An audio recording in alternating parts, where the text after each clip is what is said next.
Cordial saludo. Bienvenidos de nuevo a este su espacio de temas y programas literarios. ¿Qué importancia creen que tiene para ustedes en tanto receptores de un proceso em, artístico y creativo en cuanto a lectores o en cuanto a generadores del mismo, en cuanto a escritores? Tiene la corrección. La corrección como proceso dentro del engranaje del acto creativo. Soy Sundiata Keita, escritor, actualmente representante por el subsector de escritores independientes dentro del Consejo de Literatura en el distrito de Medellín, así como miembro fundador del colectivo artístico Epísteme Colombia y su anfitrión en este su espacio. Respecto a esta pregunta, vamos a aportar nuestro punto de vista alrededor del mismo, porque dada la profesionalización, ¿cierto? Un nivel de experticia mayor y certificada, ya como una carrera profesional en mucha más demanda, porque ya hace mucho tiempo que existe, pero en demanda y en un tema específico, la carrera del corrector y la figura del corrector, encontramos discusiones, encontramos planteamientos, encontramos ciertas tesis alrededor de la corrección. Hoy queremos hablar puntualmente ese eslabón que existe entre la autocorrección, es decir, el primer nivel, el nivel de crítica interna que debe hacer el escritor, y la corrección en un segundo nivel que hace el corrector y cómo debe ser, a nuestro entender, esa dinámica y esas relaciones. Partamos de elementos previos, fundacionales, que hemos tratado también en el canal, que seguiremos desarrollando. Primero que todo, la potencia creativa, para nosotros comprendida como la aptitud, como la competencia para generar textos de naturaleza artística, literaria, en este caso muy específico, lo que otras personas llaman inspiración. El acto creativo, ¿cierto? Como todo acto, es una materialización de esa potencia creativa, de esa aptitud en un sentido determinado y específico que se solidifica, que se concreta en una obra literaria. Dentro de ese momento del acto creativo, para que surja, hay una ejecución, una constitución del acto, que en este caso implica un proceso de redacción, porque el material de la literatura es la palabra escrita predominantemente, cuando menos en Occidente y en buena parte del mundo, tiene que ver la palabra escrita como material, digamos, básico de trabajo del escritor. En esta medida, encontramos algunas posturas que sugieren que el acto de corrección del texto tiene una mayor complejidad. Hablamos en el primer nivel, ¿no? Cuando el escritor, en la medida que se va trabajando, ya sea con este elemento o directamente desde el computador, cuando como autores vamos trabajando la obra, llega un momento donde revisamos el texto. Algunos lo hacen párrafo por párrafo, dependiendo, otros tienen un sistema calendado, otros tienen un número de palabras, hay diferentes sistemas. Pero algunos plantean que ese momento es de una complejidad muy superior al momento de la redacción. Nosotros pensamos que no es así, porque el nivel de la persona que escribe y el nivel de la persona que corrige, que es la misma persona, no es realmente muy distinto. Es tan simple, tan sencillo como eso. Una analogía con un juego que me gusta mucho, el ajedrez. Cuando usted juega ajedrez, digamos, está, digamos, jugando solo o jugando, digamos, se transcribe usted está jugando en un sistema pues operativo, digamos, el computador y se registran las jugadas que usted hace.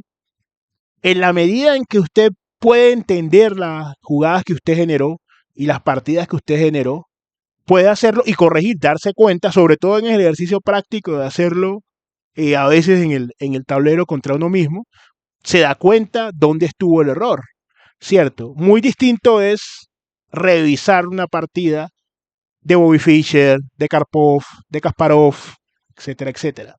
Muy complicado. Igualmente sucede en la literatura. No es lo mismo que usted revise después del número de palabras o de las cuartillas o el sistema que usted tiene, su propio trabajo, con sus propios elementos de orden cognitivo y de orden artístico, no hay mucha diferencia, porque es el propio trabajo que se está revisando. A que usted revise, por ejemplo, un texto de Cortázar que en estos días se estuvo cumpliendo, pues, fecha de su, pues estuvo pues celebrando el fallecimiento de Cortázar. No es lo mismo que usted revise un texto de Cortázar, que usted revise un texto de Zapata Oliveira, por hablar de un escritor colombiano, que usted revise un texto eh, de otros autores, un texto de Chekhov, que tienen otros niveles, y reconociendo pues que hay una superioridad, eso sí es un hecho indubitable, una superioridad en cuanto a la maestría de estos escritores, que usted lo revise un texto de ellos a que revise un texto propio. Entonces esa idea de que la corrección o la autocrítica, ese primer filtro que hace el propio escritor, es mucho más compleja, para nosotros carece de sustento. Dicho esto, analicemos un momento ese proceso de redacción. ¿Cuáles son los vicios que pueden darse? ¿Cierto? Tomando un poco prestado de la filosofía, hay vicios de la inteligencia y vicios de la voluntad. Me corregirán los filósofos también en este aspecto. Pero el aspecto en el que nos vamos a enfocar tiene que ver con los vicios de la voluntad en cuanto a el proceso de autocorrección, porque usted puede conocer, puede ser un escritor muy avesado, eh, una poeta muy experimentada, haber leído mucho, conocer mucho la gramática, la ortografía, la sintaxis, una serie de normativas y de preceptivas que se requieren, puede usted conocerlas. Entonces no es un problema tanto, hablando bajo este supuesto, ¿no? No es un problema tanto de la potencia intelectiva, es un problema de la voluntad. Es decir, a la hora de entrar a corregir un texto, se pueden dar dos situaciones a las cuales hay unos sesgos internos que contribuyen a ella. La primera es en la cual usted está corrigiendo permanentemente, pero se queda sin punto de vista porque no hay distancia entre el sujeto que produce y el objeto producido, porque ese objeto, el texto en este caso, no es sino una proyección del sujeto que lo produce. No hay mucha distancia crítica. Se pueden dejar reposar el texto y mirar otras situaciones y es perfectamente perfectible, pero llega un punto donde esa distancia ya no se hace precisa. Entonces se pierde precisión, aunque se repita muchas veces el ejercicio, como los elementos constitutivos del texto son los mismos de la persona que lo está corrigiendo, carece de otros saberes que le permitan tener una visión más integral, se hace entonces un ejercicio en el cual no avanza mucho, no se pule mucho a la hora, inclusive comienza a desviarse, no hay precisión.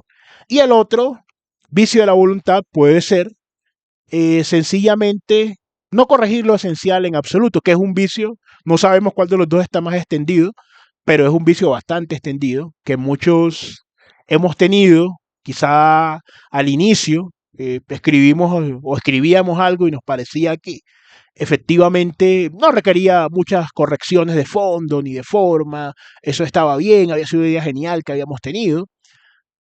Entonces, eso nos lleva a un segundo momento muy importante, diríamos nosotros, casi que categóricamente necesario, que tiene que ver con contratar, buscar contratar a un corrector profesional. Hay una gran distancia por estos elementos que le hemos dicho. Primero que todo, evidentemente buscamos una opinión calificada, una opinión externa que va a ampliar ese marco de visión, va a romper ese salón de espejos, va a despejar esa cámara de eco de nuestra propia voz o nuestra propia mirada frente a esa obra. Entonces, que sea externa, calificada, por supuesto, y hay una distancia, además, en la visión de contenido que le da mayor profundidad. Hay una distancia psicológica porque esa persona no siente ese apego que sentimos por nuestros textos. Psicológicamente es su trabajo, está divorciado del texto. Eh, Hay una distancia artística también, Muchos de los correctores son también escritores, pueden tener una sensibilidades distintas frente al tema, y académica, es decir, en cuanto a su formación, que está especializada en la corrección, en detectar, perdón, esas lagunas, esas inconsistencias breves o mayores, minúsculas o muy extensas que pueden existir, y un manejo además que tiene que ver también con el texto de cara a su publicación, al impacto que puede tener o no sobre los lectores. Hay correctores muy respetuosos. No estamos hablando de un corrector ideal que no tiene sesgos políticos, filosóficos, ideológicos, de ningún tipo, no. Estamos hablando de alguien que se toma igual en serio su profesión, que separa lo personal de lo profesional, ¿cierto? Y que respeta el trabajo que se hace. Entonces, esta segunda perspectiva, por estos elementos que acabamos de mencionar, es muy enriquecedora. Imagínense ustedes que habría pasado, por ejemplo, que 20.000 leguas de viaje submarino de Verne se hubiese escrito desde la perspectiva del Capitán Nemo. Habría sido una obra completamente diferente. No sabemos si más apreciada, si menos apreciada, pero si Julio Verne hubiese tenido un corrector, no porque esta obra, que me parece a mí una de las mejores de Verne, sin conocer toda su producción literaria, pero conociendo un porcentaje, creo yo, no despreciable, tendría un punto de vista completamente novedoso, distinto. Eso pudo haber pasado si Julio Verne hubiese contactado quizá a un corrector y respetuosamente le hubiese mostrado las ventajas de esta persona, o si en Robinson Crusoe Daniel Defoe hubiera contratado a un corrector y se narrara desde el punto de vista de Viernes, no de Robinson Crusoe. Habría sido también completamente distinta. Por ponerles algunos ejemplos, podríamos seguir jugando con esas posibilidades. Entonces, tengamos en cuenta que nosotros vamos a tener unos sesgos, no solamente de orden psicológico, sino de orden artístico, de orden académico. No hay suficiente distancia con el objeto producido, que es por nosotros como sujetos creativos, como para apreciar todas las dimensiones y múltiples miradas que lo pueden enriquecer. Por tanto, debemos hacer una crítica, sí, claro que sí, rigurosa, pero entender que por más rigurosos que seamos, tenemos un límite de orden cognitivo, de orden psicológico, de orden artístico, para evaluar la totalidad de la obra en todas sus potencialidades, y se requiere, en ese orden de ideas, un corrector eh, que de manera externa contribuya a mejorar esa obra. Pero, ¿qué piensan ustedes? Por favor, les invitamos a suscribirse al canal, a compartir el contenido, lo más importante, comentar. Ustedes piensan, consideran que un redactor tiene la capacidad para desprenderse de su obra y realizar un análisis objetivo y que puede enriquecerlo de manera inalterable, o que, por el contrario, es necesario acudir a un corrector que de manera profesional ayude a expandir y mejorar el universo de la obra. No siendo más por el momento y siempre constituyéndose en un gusto compartir con ustedes, entonces nos veremos así después en un siguiente episodio.